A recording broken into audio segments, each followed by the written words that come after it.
The room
food for everyone, knowing nobody was coming. There were afternoons when I wanted nothing more than to hear one of your voices, and I told myself maybe tomorrow.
Eat, running behind him, making sure he didn't fall.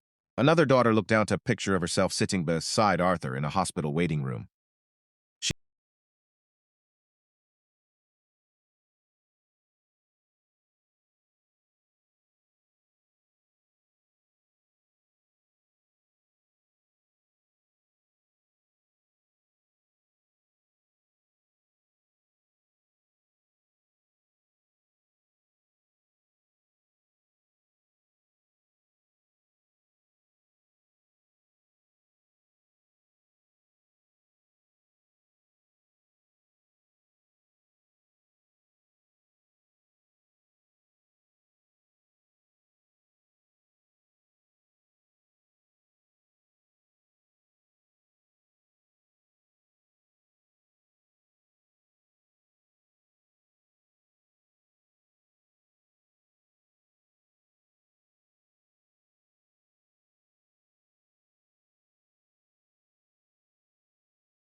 so much slowly drifted away. I wondered if I wasn't a good enough father. Several heads lowered immediately. The attorney continued. Then one day, I realized something. Children don't stop loving their parents overnight. It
The house became very quiet after your mother passed.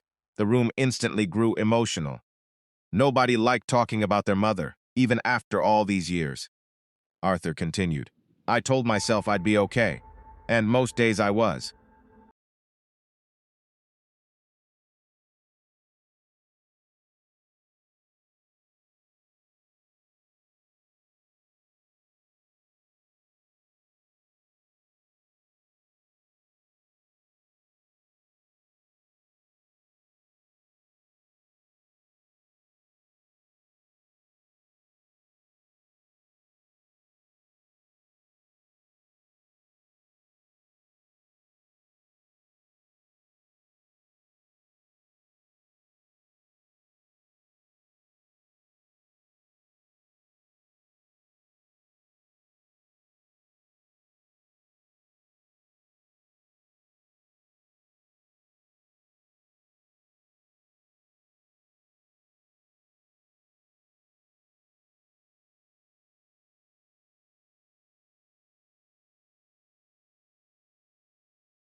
The sentence none of them would ever forget. If I could leave you one inheritance, it wouldn't be money. It would be the wisdom to never wait too long to love the people who matter. The recording ended. Silence. Pure silence. Nobody moved. Nobody spoke. And for the first time since arriving, Arthur's children understood exactly what this meeting was really about. But the biggest surprise of all was still waiting inside the will. And what Arthur planned next would force every one of them to make a choice that could change the rest of their lives. For several minutes after the recording ended, nobody spoke. The room was silent except for the faint hum of the air conditioner. Arthur's voice still seemed to linger in the air, as if he had just walked out of the room moments earlier. Emily stared at the photograph in front of her. The one from the county fair. She remembered that day clearly now. The giant Ferris wheel. The melting ice cream. The way her father had carried her when she became tired. Back then, she couldn't imagine a world where she wouldn't call him every day. Yet somehow, that world had happened, without her even noticing. Across the table, Michael rubbed his eyes. I hadn't cried at his mother's funeral. He hadn't cried when his father died.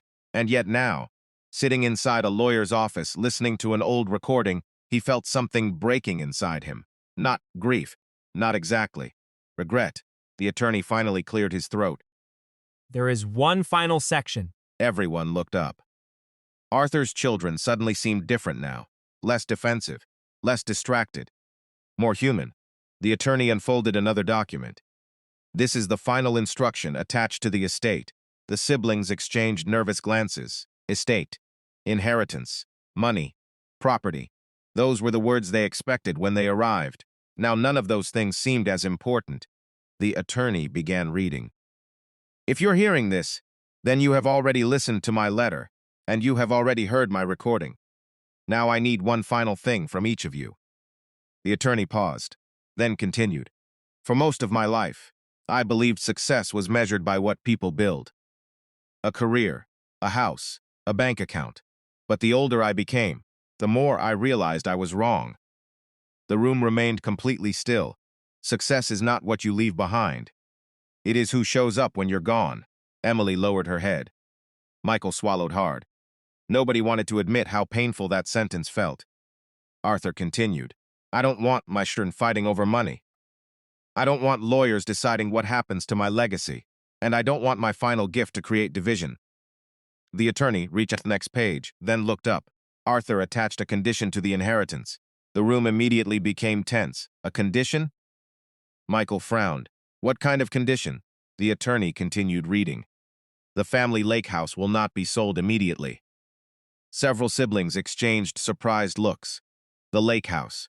Everyone knew it. The place where nearly every childhood memory happened. Fishing trips, summer barbecues, birthday parties, Christmas gatherings. For years it had been empty, unused, forgotten. Much like the family itself, the attorney continued. My children must spend 7 consecutive days together at the lake house before any inheritance is distributed. The room exploded. What? 7 days? That's ridiculous. I have work. I have meetings. I live across the country. The attorney remained calm. He simply waited.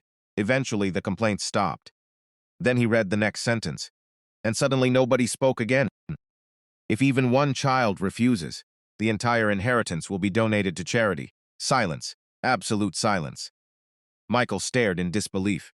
Emily's mouth slowly opened. Another sister leaned back in her chair. Nobody expected this. Nobody. Arthur had spent his entire life trying to bring the family together, and even after death, he was still trying. The attorney continued. There will be no phones during family meals. There will be no business meetings. There will be no leaving early. For 7 days, you will be a family again. A tear rolled down Emily's cheek, because suddenly she understood. This wasn't punishment, it was a gift. A final attempt. One last opportunity to repair something broken. One last chance to become the family they used to be. But not everyone saw it that way. At the far end of the table sat David, Arthur's youngest son. For most of the meeting he had remained quiet. But now his jaw tightened, his expression hardened, and when he finally spoke, the room froze. I'm not doing it. Every head turned toward him. What? Emily asked. David stood slowly. I'm not spending 7 days pretending we're some happy family. The room became instantly tense, because everyone knew something Arthur didn't. Or, perhaps, something he knew all too well. David hadn't spoken to his siblings in almost 5 years. Not after what happened. Not after the argument that nearly tore the family apart. And, suddenly, Arthur's final wish seemed impossible, because, before this family could spend 7 days together, they would have to confront a secret they had avoided for years. A secret that was about to change everything. The room fell silent after David's words. "I'm not doing it." Nobody moved. Nobody spoke. The attorney calmly folded his hands. "David, are you certain?" David laughed bitterly. 7 days? 7 days sitting in a lake house pretending everything is fine? He shook his head. "No." Emily stood. "David," but he cut her off immediately. "No." For the first time all afternoon, real anger appeared. Not the irritation of a difficult meeting. Not the frustration of inconvenience. Years of buried resentment. Years of pain. Years of silence. "You all act surprised," David said, "but nobody wants to talk about what actually happened." The room grew tense, because everyone knew. The secret. The argument. The moment that shattered the family. 5 years earlier. The year Arthur stopped hosting Christmas. The year family dinners ended. The year everything changed. David looked directly at Michael. "It started with you." Michael's expression hardened instantly. "That's not fair." "Isn't it?" David replied. The attorney quietly remained silent. He understood this wasn't about inheritance anymore. This was about something much deeper. Something Arthur probably hoped would finally come into the open. Emily closed her eyes, because she remembered that Christmas perfectly. The last Christmas everyone's spent together. The last Christmas before the family became strangers. And suddenly, the memory came rushing back. 5 years earlier, the lake house was alive with laughter. Children running through hallways. Christmas music playing softly. The smell of food filling every room. Arthur standing near the fireplace smiling. For a few hours, everything felt normal. Perfect even. Then the conversation shifted. What began as a small disagreement between David and Michael quickly became something much larger, a business opportunity, a family investment, money. Michael believed the family should sell a piece of inherited land. David disagreed. Strongly. Their mother had loved that property. She always hoped it would remain in the family. David saw selling it as betrayal. Michael saw selling it as practicality. At first, the disagreement remained civil. Then emotions took over. Voices became louder. Accusations followed. Old frustrations surfaced. Years of resentment suddenly exploded into the room.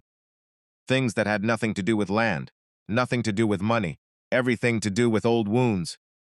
"You always think you're right," David shouted. "And you always think you're the victim." Michael fired back. The room became chaotic. Family members choosing sides. People raising their voices. People leaving the room. Children crying upstairs. And through it all, Arthur sat silently, watching, listening. Heartbroken. Because it wasn't really about the land. It was about pride. It was about ego. It was about years of unresolved hurt. Then David said something he immediately regretted. Something he wished he could take back. That changed everything. Pointed at Michael, and said, "Mom would have been ashamed of you." The room instantly froze. Silence. Pure silence. Even the Christmas music seemed to disappear. Michael's face went pale. Arthur slowly lowered his eyes. Nobody knew what to say, because everyone knew the line had been crossed. Some words can't be unsaid, and this was one of them. Michael left the house that night, without saying goodbye, without opening presents, without speaking to anyone. And after that, the family slowly fell apart. One holiday missed, then another, then another. Phone calls stopped, visits disappeared, relationships faded, until eventually everyone became strangers. Back to the present, the room felt heavy. Nobody could look at each other, because for the first time in years, the truth sat openly between them. David stared at the floor. The anger that once felt justified now seemed smaller somehow, older, tired. Finally, he spoke quietly. "I never apologized." Nobody answered, because they already knew. David swallowed hard. "I wanted to." His voice cracked, so many times. Emily felt tears forming. Michael remained silent. David continued. "But every year it became harder. Then it felt embarrassing. Then impossible. The room understood exactly what he meant, because that was the story of the entire family. Not hatred, not cruelty, just years of waiting too long, years of assuming there would always be more time. Then the attorney opened Arthur's final envelope. The envelope nobody had read yet. Across the front were 4 words: read only, if necessary. The attorney looked around the room, then slowly opened it, and what Arthur wrote inside would force every one of his children to make the hardest decision of their lives. The attorney unfolded Arthur's last letter. The room was silent. He began reading. My children, if this letter is being read, then you're still carrying the same pain that kept this family apart for years. Everyone looked down. I know what happened that Christmas. I know the words that were said. I know the hurt that followed. The attorney continued. But I've learned something about families. The longer pride stays in the room, the less love has space to stay. David closed his eyes. Michael stared at the table. Neither spoke. You all think the problem was that argument. It wasn't. The problem was what happened afterward. The silence. The words hit hard, because they were true. A family can survive one bad day. What it cannot survive is years of refusing to heal. Tears appeared in Emily's eyes. Then came Arthur's final request. Before you decide about the inheritance, I want each of you to answer one question. If I walked through that door right now, would you spend your time arguing, or would you spend it together? Nobody moved. Because everyone knew the answer. They would give anything for one more day, one more dinner, one more conversation, one more chance. But they couldn't have that. Then something unexpected happened. Michael slowly stood up. He looked at David. For several seconds, neither spoke. Then Michael said quietly, I'm tired. David frowned. Tired of what? Michael's eyes filled with tears. Tired of losing family. The room froze. Michael took a deep breath. You were wrong that day. David lowered his head. I know, Michael continued, but I was wrong too. For the first time in 5 years, the brothers looked at each other honestly. No pride, no anger, no audience. Just 2 brothers who missed their family. Then David whispered the words everyone had waited years to hear. I'm sorry. And just like that, the healing finally began. 3 weeks later, Arthur's children arrived at the lake house. The same lake house where they had spent countless summers growing up. The same lake house where everything had fallen apart 5 years earlier. At first, it was awkward. Meals were quiet. Conversations were short. People stayed in separate rooms. Old habits die hard. But Arthur seemed to have known that, because waiting for them inside the house was one final surprise. A box. On top was a note. Open 1 envelope each day. Inside were 7 envelopes. 1 for each day, day 1. The first envelope contained a simple instruction. Eat dinner together. No phones, no television. Just talk. It felt silly, yet for the first time in years, the family sat around the same table and talked. Not about money, not about the will, about memories, about life, about Arthur. And for the first time in a long time, they laughed. Day 3. The third envelope contained old photographs, pictures nobody had seen in decades, children fishing with Arthur, camping trips, birthdays, Christmas mornings. As the photos passed around the table, stories returned, stories they thought they had forgotten. And with every story, the distance between them became smaller. Day 5. The 5th envelope contained only 1 sentence. Tell someone at this table something you've never said. The room became silent. Then, Emily looked at her younger brother. I was angry at you for years. He nodded. I know. Then she smiled through tears. But I missed you even more. One by one, walls began falling. Conversations that should have happened years ago finally happened. Apologies were made. Forgiveness was offered. And something beautiful happened. Nobody argued. Nobody walked away. Because everyone finally understood how precious time really was. Day 7. The final envelope was opened on the last evening. The family gathered on the dock overlooking the lake, the same place where Arthur used to sit at sunset. Inside was his final message. If you've made it to day 7, then you've already received the most valuable part of your inheritance. The money was never the gift. The house was never the gift. This week was the gift. Tears filled their eyes. Families aren't guaranteed. They must be protected, nurtured, chosen again and again. The message continued. If you're together while reading this, then you've given me one final gift too. You've come home. Nobody spoke, because there was nothing left to say. Only gratitude, only love, only understanding. As the sun disappeared beyond the lake, the siblings sat together quietly, not because the pain was gone, but because healing had finally begun. Months later, the inheritance was distributed exactly as Arthur had planned. But something had changed. The family no longer cared much about the money. What mattered was that they spoke regularly, visited each other, shared holidays again, and every year, on Arthur's birthday, they gathered at the lake house. Not because they had to, because they wanted to, because they finally understood the lesson. Arthur spent his life trying to teach them. Moral of the story: the greatest inheritance a parent can leave behind isn't money. It's love, it's connection, it's family. Don't wait for funerals to say what matters. Don't wait for regrets to make the phone call. Don't assume there will always be more time, because sometimes the people we miss most were waiting for us while they were still here. If this story touched your heart, leave a comment below. What's one thing you wish you had said to someone before it was too late? And if you enjoy emotional stories about family, love, forgiveness, and life's hidden lessons, subscribe to The Untold Cost, because sometimes the greatest cost in life is the love we forget to show.